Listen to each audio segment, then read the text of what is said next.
அண்மைச் செய்தி. வங்கதேச நாடாளுமன்றத்திற்கு நடைபெற்ற தேர்தலில் வெற்றி பெற்ற வங்கதேச தேசிய கட்சித் தலைவர் தாரிக் ரஹ்மானுக்கு பிரதமர் மோடி வாழ்த்து தெரிவித்துள்ளார். மேலும் விவரங்களை செய்தியாளர் ராஜகுமரன் கூற கேட்கலாம். ராஜகுமரன் வணக்கம். பிரதமர் மோடி வாழ்த்து செய்தியில் என்ன குறிப்பிட்டிருக்கிறார்? விவரங்களை பதிவு செய்யலாம்.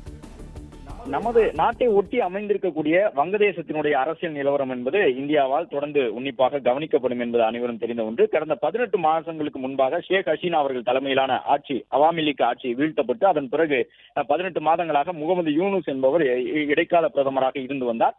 இந்த நிலையில்தான் வங்கதேசத்திலே நாடாளுமன்ற தேர்தல் நடைபெற்று முடிந்து அங்கே வங்கதேச தேசியவாத கட்சி என்கின்ற அந்த பிஎன்பி கட்சியினுடைய நிர்வாகிகள் பெரிய அளவில் வெற்றி பெற்றிருக்கின்றார்கள். தாரிக் முகமது வங்கதேசத்தினுடைய பிரதமராக வர இருக்கின்றார். இந்த நிலையில்தான் பிரதமர் நரேந்திர மோடி வங்கதேச தேர்தலில் வெற்றி பெற்றிருக்கக்கூடிய தாரிக் அவர்களுக்கு தன்னுடைய வாழ்த்தை தெரிவிப்பதாக பதிவிட்டிருக்கின்றார். வங்கதேச தேசியவாத கட்சி 200க்கும் மேற்பட்ட இடங்களிலே வெற்றி பெற்று வங்கதேசத்திலே ஆட்சி அமைக்கின்றது.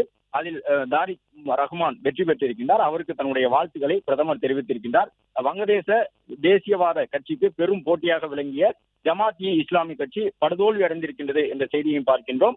இரண்டு கட்சிகளுமே ஓரளவு சீன ஆதரவு நிலைப்பாட்டில் இருக்கக்கூடிய கட்சிகள் தான் என்றாலும் ஷேக் ஹசீனாவினுடைய அவாமி லீக் கட்சி இந்த முறை தேர்தலில் போட்டியிட அனுமதி வழங்கப்படாத நிலையில் இவருடைய வெற்றி, தாரிக் ரஹ்மானுடைய வெற்றி ஓரளவு இந்தியாவிற்கு ஆதரவான நிலைப்பாடுகளை அவர் எடுக்க வாய்ப்பு இருப்பதாக பார்க்கப்படக்கூடிய நிலையில் பிரதமர் இந்த வாழ்த்து செய்தியை அவர்களுக்கு வழங்கியிருக்கின்றார். பிளே ஸ்டோர் மற்றும் ஆப் ஸ்டோரில் இருந்து பாலிமர் செயலியை QR கோடு மூலம் பதிவிறக்கம் செய்யுங்கள். செய்திகளை உடனுக்குடன் பெறுங்கள்.